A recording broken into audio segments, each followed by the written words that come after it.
Tuhan, masih ingat, ini hak ini, ya. Jangan, bapak saya bukan mata-mata. Di sana tempat lahir kita, dibuai, dibesarkan bunda, tempat berlindung di hari tua, sampai akhir menutup mata. 17 Agustus, besok lusa itu adalah kemerdekaan yang sejati.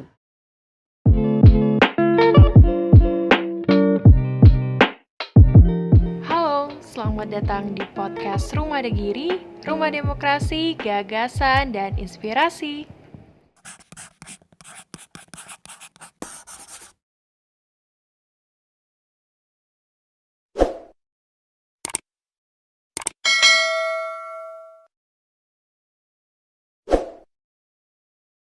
Pertama, merdeka. Ya, itu perlu kata-kata itu karena kita itu hampir besok berapa hari lagi sudah hari Dirgahayu Republik Indonesia yang ke-76 ya.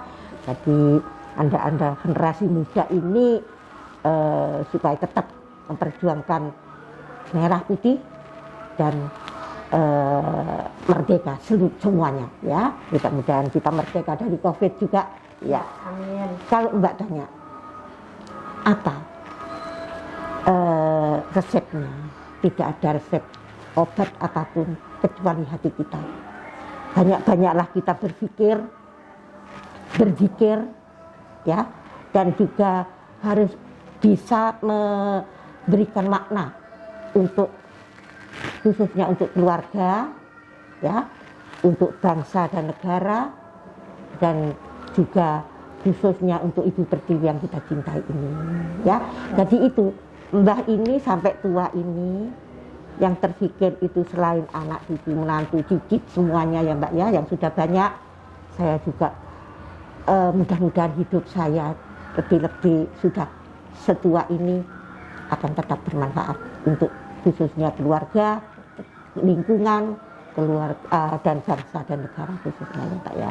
Itu resepnya, jangan lupa. Tapi dzikir dan wirid itu penting ya, karena itu adalah agama apapun kita perlu mengingat Allah Subhanahu wa Ta'ala. Iya. Kalau makanan pokok hati-hati, sudah tahu jangan apalagi pandemi seperti ini ya. Alas prokes ya. Jaga kesehatan terutama ya. Ibu nikah sama Pak Herman itu tahun berapa, Bu? Saya menikahnya karena saya masih waktu itu kuliah ya. Jadi menikah saya tahun 60. Tahun 60? Iya. Dikaruniai berapa anak, Bu? 5 anak. Cucu sekarang ada berapa? Waduh, jangan tanya. Cucu, cicit sudah banyak Mbak. Tapi semua memang saya arahkan, mudah-mudahan mereka juga berguna untuk bangsa dan negara ini ya. Ibu bisa ceritain nggak sosok Pak Herman itu seperti apa? Pak Herman waktu mudanya seperti apa? Yang buat Ibu tertarik ya? Iya. Nah, karena Pak Herman ini lahirnya di Yogyakarta, tak kenal ya. Kebetulan saya di depan tangsi ya dulu itu. Tahu tangsi? Enggak. Tangsi itu asrama. Oh, asrama. Asrama ABRI ya. Mbak ini seneng nyanyi. Ini pertemuannya ya. Sedangkan Bapak ini seorang saksofon. Oh. Peniup saksofon. Ya, jadi kalau sudah ada batalion itu mau ada kegiatan karena saya penyanyi, dipanggillah saya. Jadi Bapak yang saksofon, Ibu yang saya yang nyanyi. Karena saya juga sudah kuliah ya Mbak ya, jadi ya sudahlah, akhirnya bertemulah jodoh itu ya. Asam di gunung, garam di laut. Di tahun 1945, Bu, Ibu masih umur berapa waktu itu? Ya. Masih 4 tahun ya? Enggak, sudah 7 tahun. Oh, 7 tahun. Ya. Oh, 7 tahun. Habis itu di tahun 1945 perjuangannya Pak Herman. Mungkin menceritakan Nggak tahu. ke Ibu enggak ada? Oh, sudah, kalau itu sudah wajar tentara Mbak ya. Kalau walaupun Pak Herman pegang senjata kemana-mana, enggak pernah. Cuman kalau saya tahu adalah perjuangan bapak saya, ya. Kalau bapak saya itu sudah hampir karena saya ikut ngungsi Mbak tahun itu. Saya 6 tahun itu ngungsi kemana-mana di gunung, ya. Kalau sudah ada cakra lewat, bukan Belandanya, cakranya, cakra itu Madura Mbak, yang jadi antek-anteknya Belanda itu sudah mau bapak saya dipegang karena bapak dianggap mata-matanya Indonesia, dibawa ke tengah sawah. Dia mengatakan, ayo naik ke ini, kelapa itu Mak. Si cakranya ini sudah mau menembak bapak saya. Saya 6 tahun lari. Tuhan, masih ingat, ini hak ini, ya. Jangan, bapak saya bukan mata-mata. Jangan, lepas. Nah, karena cakra ini juga manusia. Mungkin lihat anak kecil seperti saya ini, dia juga punya anak, mungkin. Langsung diturunkan tembakan itu, senapannya itu. Langsung saya angkat, langsung saya ini hak itu Pak, masih ingat saya ya, di gudang-gudang. Siapa namanya? Tuti, saya khasiat Tuti ya. Tuti saya gitu. Tuja. Gitu si cakra tadi. Nyanyi Tuja. Nyanyi saya cuma iso bintang kecil Pak gitu. Ya, jadi saya nyanyi. Akhirnya bapak saya lepas. Ya maaf ya Pak ya. Saya masih ingat karena bapak saya sarungan, ya, terus bapak saya dilepas dan saya dikudang terus kemana-mana. Bahkan saya mau dibawa, ya gimana, dia pakaian gitu, masa saya mau dibawa ke perjuangan cakra-cakra itu. Aduh, ya itulah. Itu yang saya masih ingat sekali, perjuangan waktu itu. Mata kepala saya sendiri tahu. Ayah saya sudah mau ditembak, diturunkan karena kasih pada saya anak. Iya. Yang kasih saya itu cakra-cakra itu. Iya. Jadi itu sekilas itu. Tapi kalau suami saya karena dia perjuangannya itu di Jawa Tengah, jadi saya tidak tahu. Ya, cuma akhirnya di Jawa Timur ini sudah menjadi ABRI. Nah, sudah merdeka sekali ya. Setelah 1945, apa Indonesia itu udah merdeka menurut Ibu? Udah benar-benar bebas gitu dari penjajahan. Nah itu kalau saya katakan sudah aman. Sudah. Karena Bung Karno sudah menyatakan, proklamatornya itu sudah menyatakan sudah. Hanya kalau ada ya gimana sekarang Mbak, yang ini seneng, ini enggak seneng kan biasa. Tapi merdeka betul merdeka. Ya tahun 45 itu, 17 Agustus, besok lusa itu adalah kemerdekaan yang sejati. Iya. Dulu itu aku dengar kalau dulu setelah kemerdekaan itu ada perang saudara. Ya itu biasa ya, seperti sekarang kan gitu Mbak, masih Mbak di mana-mana. Ngerasain Bu? Enggak. Ngerasain. Berarti udah benar-benar merdeka sudah. Iya, sudah tidak ngungsi lagi. Sudah turun gunung betul. Saya loh ya. Menurut Ibu arti merah putih ini buat Ibu apa? Sudah dikatakan. Merah berarti berani, putih berarti suci. Jadi itu kita berani dan tetap hati kita suci. Jangan ada tambahan. Ya, tahu Mbak ini? Yang saya pakai ini, ini adalah untaian dari anggota saya, orang tua-tua, istri prajurit dulu, ya, istilahnya rondo-rondo ini pejuang, ya, istri veteran. Ini saya buat. Jadi semua organisasi saya yang masuk di saya kasih ini semua. Pak Jokowi tak kalungi. Iya, itu. Ya, Pak banyak yang saya kasih ini. Karena apa? Nah, saya dikatakan orang, kok pakai gini? Iya. Kalau saya pakai merah putih biru, tangkap saya. Gitu, ada. Wong organisasimu ndak pakai merah putih kok saya kalungkan ini untuk organisasi saya di Banyuwangi, khusus Banyuwangi. Kenapa Ibu buat organisasi itu? Loh, memang ada dari pusat. Kenapa harus diperjuangin sampai sekarang kalau misalnya organisasi ibu-ibu istri veteran itu tetap harus terus ada, mereka harus tetap terus aktif itu kenapa? Iya, Mbak. Karena mereka bagaimanapun adalah satu sejarah yang tidak dilupakan dari kita lah, walaupun bukan dari perut kita, tapi dari orang-orang inilah, bahwa kita merasakan veteran-veteran itu suami kita, ya, dan kita untuk anak-anak yang kita lahirkan juga harus kita didik untuk menjadi pejuang juga, ya, walaupun tidak juga pejuang kemerdekaan saja lah ya, seperti Anda ini pejuang semua ini sudah, ya, untuk mengekspos apa.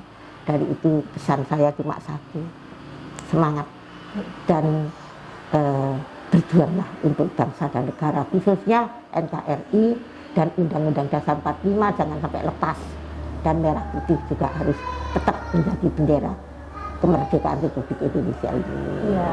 Ya.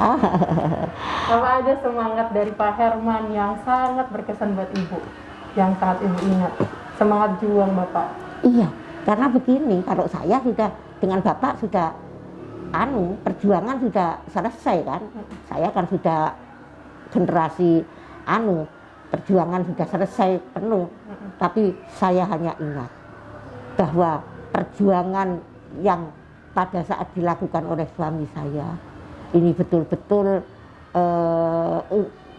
angkat senjata, ya, dulu pakai bambu runcing orang-orang dan lain-lain. Nah, kalau sekarang enggak, perjuangan kita adalah dengan otak, ya, jangan sampai kita terlena sehingga negara kita ini tidak akan diambil orang, sudah tidak ada sekarang penjajahan, tidak ada.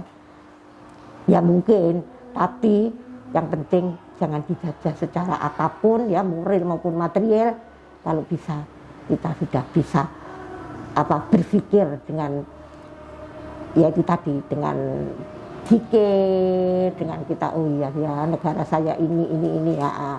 Jadi sekarang kalau musim pandemi, ya kita harus tahu diri apa katanya pemerintah, kita manut sudah, ya jangan sampai anak-anak sekarang kan kena apa kok nggak selesai ini ya, karena ada PPKN sekarang ya Mbak ya, ada ini, harus kita tetap apa katanya pemerintah harus pakai masker, ya pakai masker, ya. Pandemi Indonesia juga ya Bu, tidak Indonesia toh Mbak, seluruh dunia ya. Jadi jangan nyalahkan Indonesia, tidak, seluruh Indonesia ini. Mudah-mudahan kalau saya malam berdoa, kecuali selain doa-doa untuk keluarga bangsa dan negara, juga untuk pandemi, angkat ya Allah, angkatlah ya Allah. Mudah-mudahan badai ini cepat berlalu. Ini masih kena badai kita, ya. Mudah-mudahan cepat berlalu dan segera sehat walafiat semuanya ya nak ya. Ini mas ini ya, ayo jangan hanya maksudnya kamu pahlawan laki, ya. Jadi mari setelah ini yang bagian politik, yo ayo tak dongakno dadi anggota parlemen besok ya. Amin. Yang bagian manajemen, jadilah seorang manajemen yang bisa berkarya untuk bangsa dan negara. Ini jangan untuk ya, untuk bangsa dan negara khususnya ya.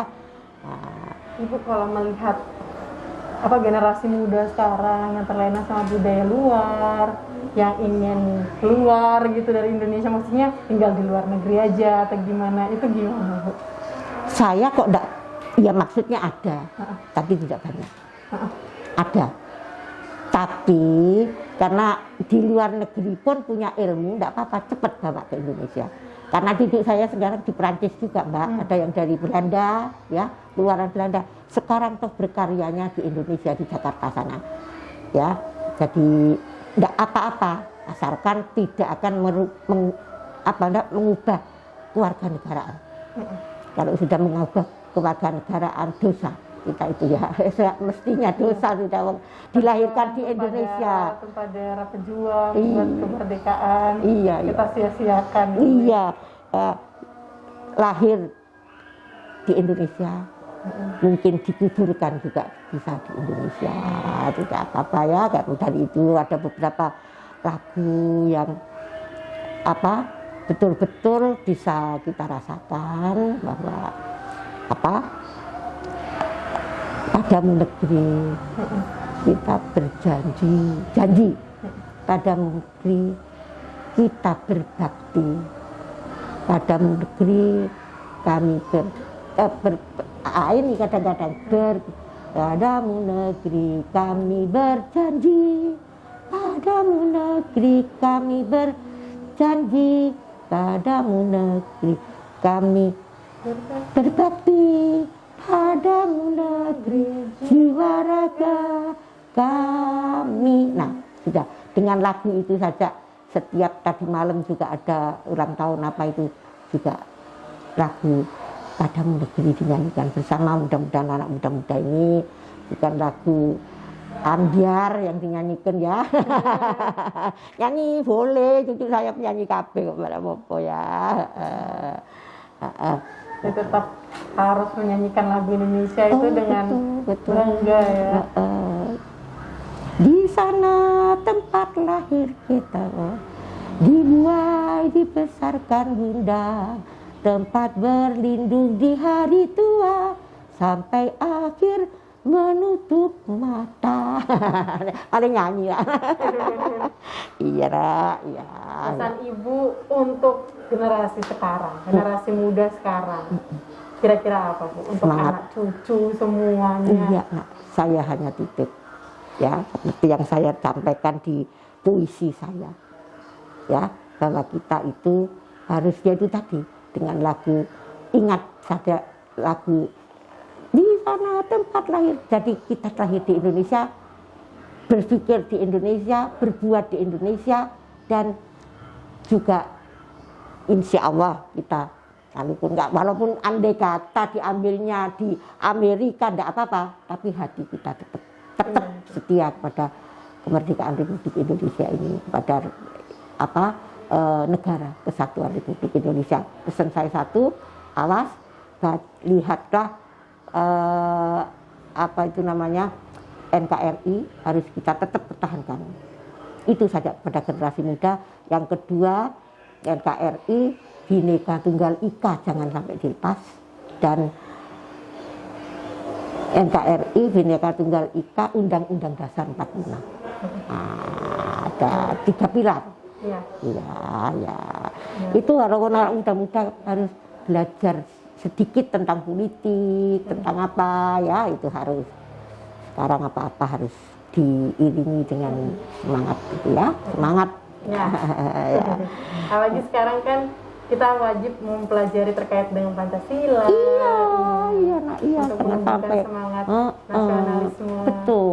Betul, apalagi UNTAD. Saya tahu bagaimana arahnya itu ya. Pak Ki itu kumpul saya sudah lama, mulai masih muda. Dari itu cucu saya sudah masuk sana saja ya, karena mau saya ditaruh di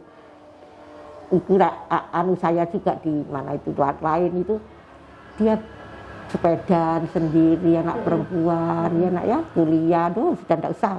Mendingan di sini dekat udah ya. Di sini ya. Kampus Merah Putih juga. Kampus Merah Putih lagi. Sebelum Bapak meninggal, pesan terakhir Bapak ke Ibu itu apa? Ibu ingat nggak pesan terakhir dari Bapak sebelum meninggal? Ya, tidak ada lain ya kecuali jaga anak cucu dikit, sudah semua mantu semua itu, Mbak. Karena sudah ya, karena enggak sadar sudah sakitnya, enggak sebetulnya apa Mbak, tapi dari perjuangan sudah enggak terfikir ke sana. Cuman begitu dimakamkan di TNP, nah itu baru saya kumpul itu, saya diminta anukan ya, mudah-mudahan Allah melindungi. Ya itu enggak ada pesan-pesan tentang, karena sudah tahu saya tahu saya bagaimana dia perjuangan saya itu bagaimana tahu. Ibu kan juga ikut merasakan kan. Iya, ya itu Bapak sudah gini, sudah semua luar itu tuan, padahal dia Madura. Tapi waktu itu kok bisa Ibu berani gitu loh? Anak kecil kan, anak kecil kalau Nggak ada yang ngurui, nggak ada yang ngajari saya, nggak ada.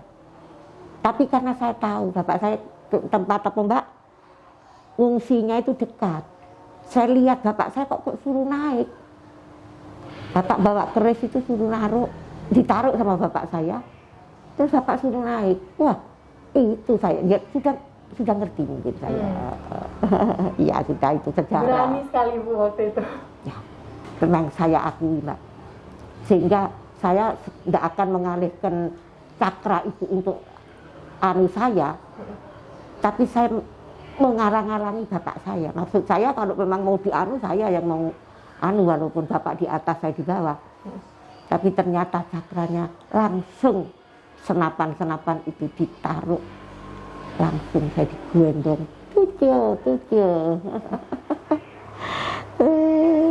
Oh iya Bu, terima kasih Bu. Iya nak, iya. Ceritanya Ibu selalu menginspirasi kita semua. Iya nak, semuanya mudah-mudahan ya nak, yang muda-muda terutama harus semangat, juang 45, harus terlalu terukir di dada kami yang semua ya. Siap. Ya, merdeka. Merdeka. Ya. Sebagai pemuda Indonesia, kini saatnya kita untuk terus mempertahankan NKRI tercinta. Dirgahayu Indonesiaku.